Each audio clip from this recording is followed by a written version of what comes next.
محمد کی یہ محفل ہے، اب آئے جس کا جی چاہے، مقدر اپنا اپنا آزمائے جس کا جی چاہے۔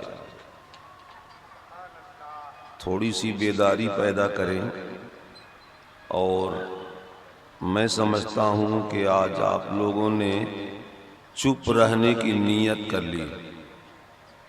آج کچھ نہیں بولیں گے، مولانا صاحب سے بلوائیں گے، تو اس بزم پاک میں خاموشی بہتر نہیں۔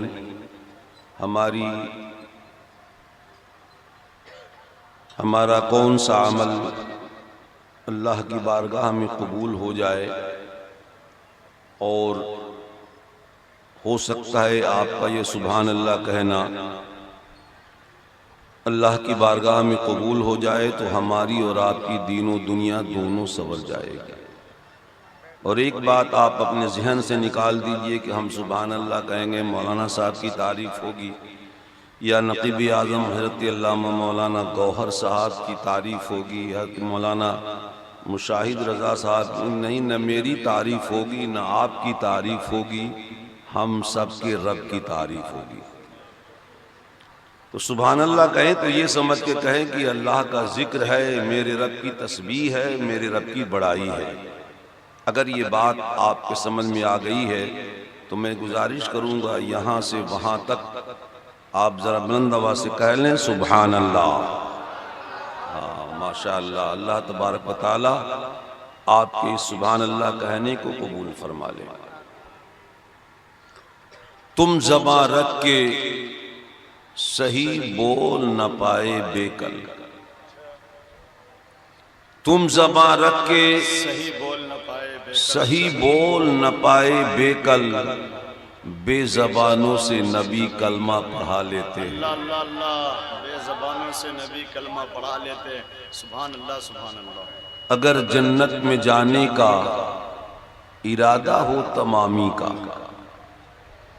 اگر جنت میں جانے کا ارادہ ہو تمامی کا، گلے میں ڈال لو پٹا محمد کے غلامی کا۔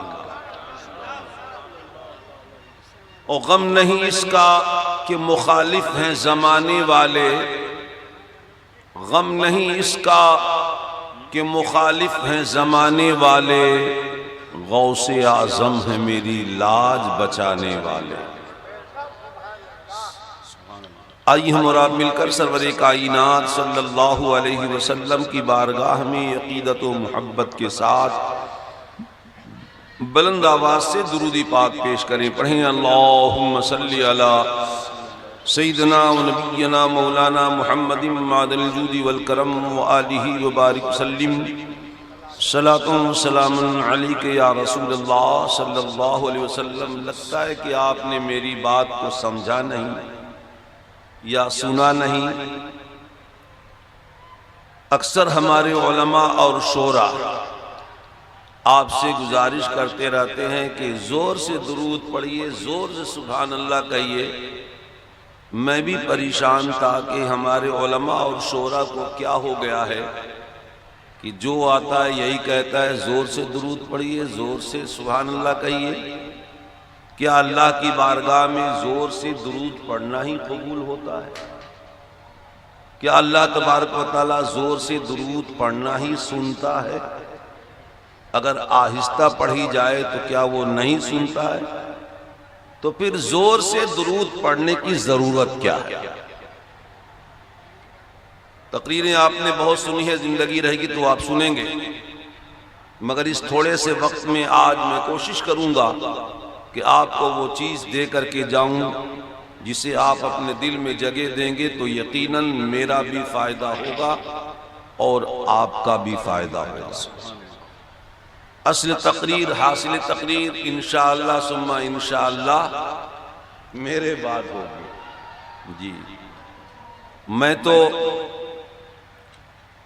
بس یوں کہہ لیجئے کہ میرے گھر واپسی ہوئی۔ جی بہت سال میں یہاں آیا، درمیان میں کچھ وقفہ ہو گیا، تو آج میں سمجھ رہا ہوں کہ میرے گھر جو واپسی ہوئی ہے، بہرحال میں شکر گزار ہوں اپنی تمام اس گاؤں کے بچوں کا، نوجوانوں کا، اور خاص طور پر اس کمیٹی کے جو سیکریٹری صاحب ہیں زین العابدین صاحب، اللہ تبارک و تعالیٰ اس عمر میں پہنچنے کے باوجود بھی آج بھی جوان کی طرح محنت کرتے ہیں۔ اللہ تبارک و تعالیٰ ہم تمام لوگوں کی اس محنت کو قبول فرمائے اور اس کا صلہ عطا فرمائے۔ اب آپ ذہن کو حاضر رکھیں، زور سے درود پڑھنے کی ضرورت کیا ہے؟ ادھر ادھر کی بات میں نہیں کرتا۔ کتاب کا نام ہے نزہۃ المجالس، جس کے رائٹر ہیں امام عبد الرحمن بن عبد السلام۔ آپ نقل فرماتے ہیں کہ ایک بہت بڑا پاپی انسان تھا جس کی زندگی گناہوں میں گزرتی رہی، لوگ سمجھاتے رہے مگر کسی کی بات اس کے دل میں اتر نہیں پائی۔ اچانک وہ بیمار پڑا اور اس کا انتقال ہو گیا۔ دوست احباب رشتہ دار جتنے لوگ سب غسل دیا، کفن پہنائے، قبر کی منزل تک لے گئے، قبر میں لٹایا، مٹی دی، واپس آئے۔ ایک آدمی جب رات کو سویا ہے تو خواب میں دیکھا، کیا دیکھا کہ اس کے قبر میں رحمت و نور کی بارش ہو رہی ہے۔ سبحان اللہ، بڑا تعجب کیا، کہا کہ ارے بھائی یہ الٹی گنگا کب سے بہنے لگی؟ تیرے قبر میں تو عذاب ہونی چاہیے، تو نے زندگی پر گناہ کیا، آخر وہ تیرا کون سا عمل ہے کہ اللہ نے تیری ساری خطائیں معاف فرما دی؟ کہا میرے بھائی میرے اعمال کا معاملہ یہ ہے کہ میرے قبر میں عذاب ہونی چاہیے۔ آج لوگ کہتے ہیں کہ میلاد شریف سے فائدہ کیا ہے؟ آج لوگ کہتے ہیں کہ میلاد شریف سے جانے کا فائدہ کیا ہے؟ میں بتاتا ہوں کہ میلاد شریف میں آنے کا فائدہ کیا ہے۔ کہا کہ ایک روز میلاد شریف کی محفل میں بیٹھا ہوا تھا، مولانا صاحب کی تقریر بہت اچھی لگ رہی تھی، ان کی ہر بات میرے دل میں اتر رہی تھی۔ دوران تقریر انہوں نے کہا کہ اس بزم پاک میں جو زور سے درود پڑھے گا، بلند آواز میں درود پڑھے گا، اللہ تبارک و تعالیٰ اس کے درود کو قبول فرمائے گا۔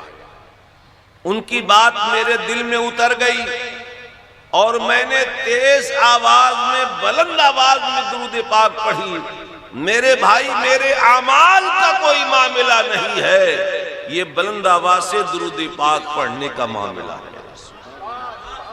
تو اگر بات آپ کے سمجھ میں آ گئی ہے، اور میرے آقا نے ارشاد فرمایا کہ اہل محبت کا درود میں خود سنتا ہوں، تو یہ تصور کریں کہ آج میرے سرکار ہمارے درود کو سماعت فرما رہے ہیں، کوئی بھی لب خاموش نہ رہے، اور آپ کے گلے میں جتنی آواز ہے اس آواز کے ساتھ آپ بلند آواز سے درود پاک پیش کریں۔ پڑھیں اللہم صلی علی سیدنا و نبینا مولانا محمد الجود والکرم وآلہ وبارک وسلم، صلاۃ و سلام علیک یا رسول اللہ صلی اللہ علیہ وسلم۔ رب کا ارشاد، یا ایھا الذین آمنوا اتقوا اللہ وکونوا مع الصادقین۔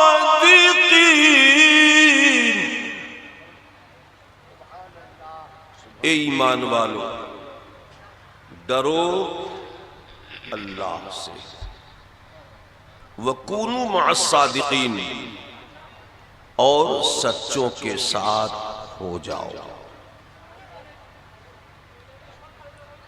اس آیت کریمہ میں اللہ نے اپنے بندوں کو اپنے محبوب کے ذریعے سے دو حکم نافذ فرمائے۔ میں بہت اطمینان سے بول رہا ہوں، وہ تقریر بھی مجھ کو آتی ہے نعرے والی، مگر بہت پہلے میں نے چھوڑ دیا۔ بہت اچھا کیا۔